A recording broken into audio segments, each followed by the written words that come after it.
Assalamualaikum warahmatullahi wabarakatuh. Ketemu lagi dengan saya Vivi dalam membahas statistika. Nah teman-teman, kali ini kita akan membahas tentang peramalan Markov Chain atau fasi time series Markov Chain, yang mungkin sudah ada beberapa yang minta sebelumnya, dan alhamdulillah saya sudah belajar.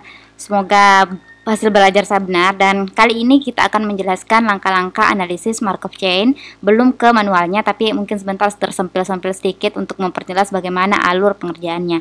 Oke, kita mulai dari menggunakan menggunakan skripsi yang saya download. Ini perbandingan metode fasi chain, dan fasi Markov Chain pada peramalan harga pasar bahan pokok di Kabupaten Lamongan. Nah, kita mulai tadi di halaman 61 ya. Halaman 6. Bukan, halaman sini peramalan chain ini 61 tadi. Mana tadi yang chain? Ini agak banyak scroll ya, karena ini ada 3 metode yang digunakan.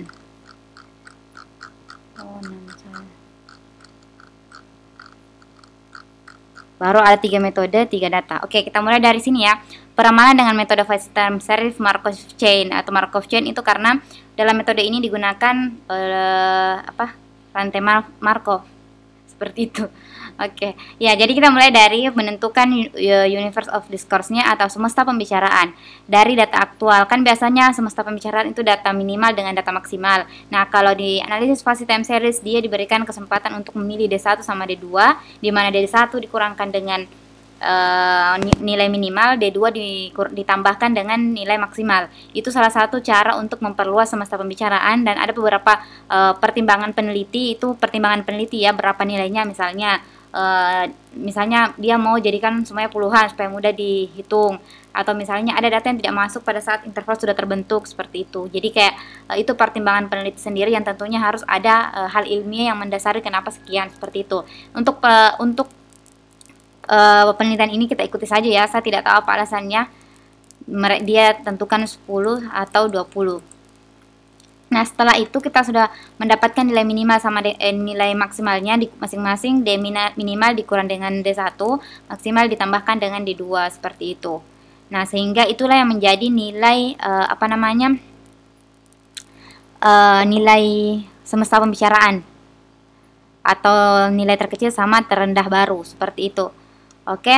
Nah, itu kita kan di sini ada 3 data, kita bahas satu data saja ya. Untuk ini data apa ini dipakai? Cabai rawit ya, kita menggunakan data cabai rawit. Nah, setelah penentuan semesta pembicaraan, kita akan menentukan interval. Dari semesta pembicaraan kita menentukan interval. Nah, di sini proses penentuan intervalnya menggunakan rumus Stargers. Rumus Stargers di mana 1 ditambah 3,3 log n, di mana n adalah jumlah data. Di mana jumlah datanya di sini ada 97, sehingga didapatkan 7,60, sehingga hasilnya adalah dibulatkan menjadi 8 dengan menggunakan metode pembulatan standar. Nah, sehingga banyaknya interval yang didapatkan, yaitu 8 interval. Berdasarkan persamaan penentuan jumlah intervalnya itu, kemudian dilanjutkan dengan untuk menentukan panjang intervalnya, D maksimal yang sudah ditambahkan dengan D2 dikurang D minimal yang sudah dikurangkan dengan D1, atau nilai maksimal baru kurang minimal baru dibagi dengan banyaknya kelas, dibagi 8, sehingga didapatkan 10,365, seperti itu cara penentuannya. Sehingga lebar interval yang sudah didapat maka dibentuk himpunan semesta ke dalam beberapa interval, di mana untuk penentuan intervalnya itu batas bawahnya, kemudian batas atasnya. Batas bawahnya ini kita ambil D minimal yang sudah dikurangkan dengan D1, kemudian batas atasnya itu ini ditambah dengan interval, kemudian ini sama dengan di sini, kemudian di sini di bagian tepi bawah ditambah dengan panjang interval, kemudian ini sama dengan ini ditambah dengan panjang interval, maka ini sampai seterusnya, sampai 8 kelas terbentuk. Oke, seperti itu. Setelah itu jangan lupa untuk menghitung nilai tengahnya, seperti ini, untuk digunakan nanti dalam proses peramalan fasi time series Markov Chain-nya. Nilai tengahnya caranya didapat adalah ini ditambah ini dibagi dengan 2, maka ini, seperti itu. Selanjutnya selanjutnya kan ini bawang merah, kita hanya membahas cabai rawit. Nah, berdasarkan banyak interval yang didapat dari harga cabai rawit, bawang merah seterusnya, berdasarkan aturan adab pada persamaan seperti ini kita dapatkan himpunan fasi yang terbentuk adalah sebagai berikut. Nah, untuk secara sederhananya saya jelaskan ini, itu namanya kayak memfalsifikasikan di mana letak A1. Misalnya misalnya U1 dan misalnya interval tadi. Misalnya dia nilainya 14,990, berarti dia bernilai 1 di A1 dan bernilai 0,5 di U2. Seperti itu. Jadi nanti dia kodenya menjadi A1 seperti itu. Nah, kita next. Setelah itu kita melakukan falsifikasi terhadap data historis pada cabai rawit. Seperti itu tadi caranya. Misalnya dia masuk di interval sekian, berarti dia di mana dia bernilai 1, maka falsifikasinya adalah itu. Seperti itu, teman-teman. Kemudian setelah falsifikasi, misalnya di Januari 36, oh dia masuk A3. Mana tadi A3? A3 itu 319 sampai 42,3. Nah, A3 di sini 36. Oke, cocok ya, seperti itu. Jadi cara pengerjaannya atau proses falsifikasinya. Setelah proses falsifikasi, next dulu ya.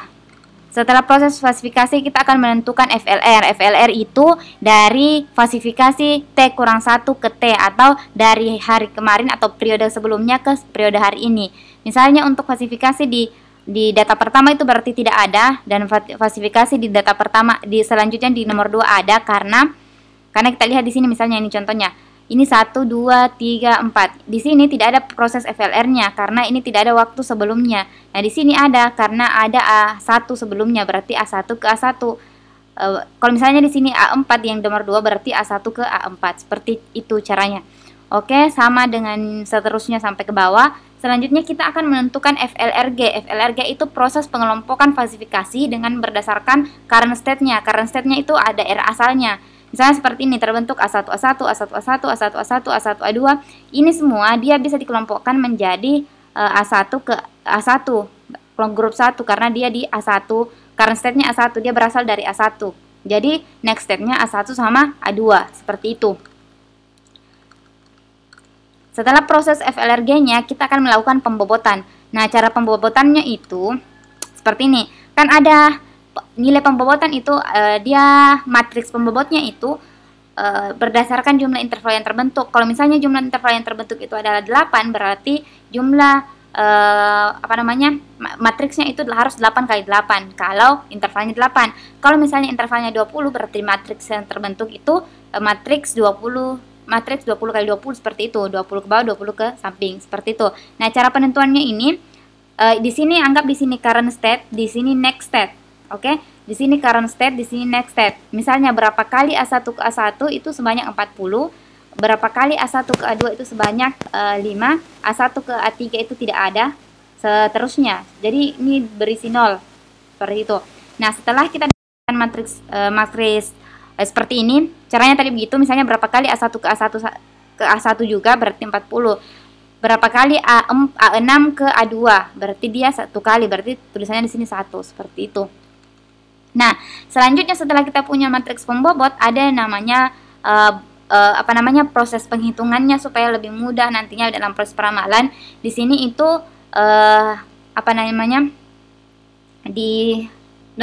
dinormalisasi matriksnya. Kan di sini kenapa 9/8, kenapa 1/9?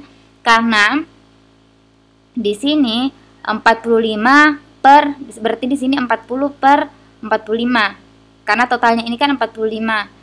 Kalau A2 5/45. Seperti itu. 45/45 bagi 5 1/9. Kalau 40 bagi 5 berarti 8. Berarti 8/9. Seperti itu proses pengecilan. Jadi ini ternormalisasi. Kita hitung berapa di sini, totalnya, lalu dibagi dengan banyaknya total, seperti itu. Misalnya tadi di sini kan 40, berarti 40/45 karena totalnya 45. Kemudian dia kecilkan. Sama dengan di sini. Di sini cuma 1 kali, berarti cuma 5 kali, berarti 5/45. Nah, setelah dikecilkan menjadi 1/9. Sehingga terbentuk matriksnya seperti ini. Oke. Setelah ada matriks seperti itu, kita akan melakukan proses peramalan. Setelah proses peramalannya itu, misalnya, bagaimana saya jelaskan ya? Kita mulai di sini. Untuk proses peramalannya, kita menggunakan klasifikasi periode sebelumnya. Misalnya di sini untuk A3. Kalau A3 tadi itu, mana tadi coba di sini. Kalau A3 berarti dia ini A3 dia 1/7 kali nilai tengah A2, ya cocok. 4/7 kali, atau di sini supaya cepat dipahami ya. Kan ini sebenarnya dipindahkan. Misalnya A3 tadi berarti kita lihat nilai tengahnya A2 dikalikan dengan ini, A3 dikalikan dengan nilai tengahnya A3 dikalikan dengan ini, nilai tiganya A4 dikalikan dengan ini, nilai tiganya ini dikalikan dengan ini. Ada di bagian pembahasan. Kalau memang teman-teman berniat belajar Markov chain, ada rumusnya. Jadi nanti teman-teman lihat dan cocokkan dengan apa yang saya jelaskan seperti itu. Setelah itu sehingga didapatkanlah hasil-hasil peramalannya. Kan dibuat semua tuh, misalnya F1 sampai F8 sekian ramalannya. Jadi kalau kita tahu di sini F3 berarti ramalannya sekian. Jadi nanti ada 8 angka ramalan. Dia di F1, F2, F sampai F8. Jika F1 sekian ramalannya. Misalnya di sini F2 ini berfungsi di sini ramalannya di waktu selanjutnya. Kemudian di sini 28 karena meskipun dia di sini A1 tapi dia waktu sebelumnya, seperti itu. Setelah itu kalau di analisis Markov chain ada namanya penyesuaian hasil ramalan. Jadi kan biasanya di fase time series yang lain kalau sudah ada ramalan seperti ini berarti sudah selesai. Kalau di Markov chain ada yang namanya penyesuaian.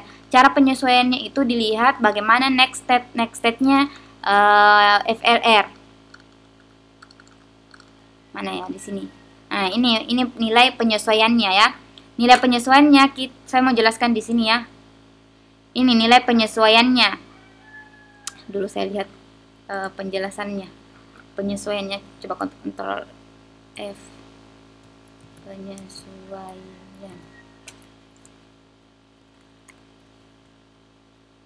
Harus ke halaman awal dulu, saya melihatkan rumusnya. Nah, ini penyesuaiannya. Jika state A1 misalnya di sini, jika state A1 AI berkomunikasi dengan AI dimulai dari AI pada saat T kurang 1 sebagai FT kurang 1 AI dan terjadi perpindahan transisi naik ke AJ, berarti L/2 di mana L itu panjang interval atau basis intervalnya. Nah, di sini misalnya ini kan 3/2 berarti ini turun. Yang dimaksud tadi itu 1/1 atau 1/2. Kan itu naik dan selanjutnya seperti itu. Naik dan selanjutnya. Kan ke aja kan pada saat kondisi dengan aja cocok. Di sini kalau dia turun maka dia negatif 1 kurang L kurang 2. Contohnya misalnya 2/1 turun seperti itu. Kemudian jadi nilainya di sini penyesuaiannya itu L, ini saya pakai rumus di sini ya. Intinya cara penjelasannya itu jika ini ke sini itu L bagi 2, panjang interval dibagi 2. Seperti itu. Nah, ini yang ketiga, jika state AI T kurang 1 dan terjadi perpindahan transisi maju, berarti dikali dengan berapa langkah ke depan. Misalnya 1/3 ada 1/3, 3 ke, artinya dia tidak berdekatan. Dia misalnya kalau 1 dia melangkah ke 4, berarti ke 4 itu 4 kurang 1 berarti ada 3 langkah. 1, 2, 3. Kedua, ketiga, keempat berarti ada 3 langkah. Berarti yang dikalikan di sini itu yang jadi S-nya itu adalah berapa langkahnya seperti itu. Kalau di sini sama tapi dia yang keturun. Misalnya dari 5 ke 1 berarti ada 4 langkah turun, berarti nilai V-nya itu 4. Jadi L per 1/2 kali F seperti itu. Ini 1/2 atau L? L setahu saya ya. Nanti teman-teman cari L ya, setahu saya. Oke, seperti itu teman-teman cara penentuan penyesuaiannya. Sehingga di mana tadi? Kita sudah di mana tadi? Di sini ya, di penyesuaian apa namanya? Setelah penyesuaian, kita tinggal menambahkan, misalnya kita sudah punya penyesuaian seperti ini. Dan makanya di sini kan harus ramalan, di sini penyesuaian. Saya carikan dulu di sini. Nah, ini peramalan awal, penyesuaian. Nah, untuk mendapatkan peramalan akhir, kita tinggal menambahkan ini sama ini. Ini sama nilai peramalan awal dengan nilai penyesuaian. Maka dapatlah peramalan akhir. Dan peramalan akhir itulah yang kemudian digunakan menjadi proses atau hasil ramalan dari analisis Markov chain ini. Seperti itu. Setelah itu tinggal diplotkan seperti ini. Seperti itu saja teman-teman. Mungkin ini videonya sudah sangat panjang. Untuk video jelasnya nanti kita akan menggunakan analisisnya di di Microsoft Excel atau spreadsheet ya. Dan next nanti di RStudio karena sudah dapat sintaksnya, bukan saya yang buat, saya dapat juga. Seperti itu. Semoga video ini membantu. Sampai jumpa di video selanjutnya. Saya Vivi. Assalamualaikum warahmatullahi wabarakatuh. Jangan lupa subscribe dan nyalakan loncengnya ya. Dadah.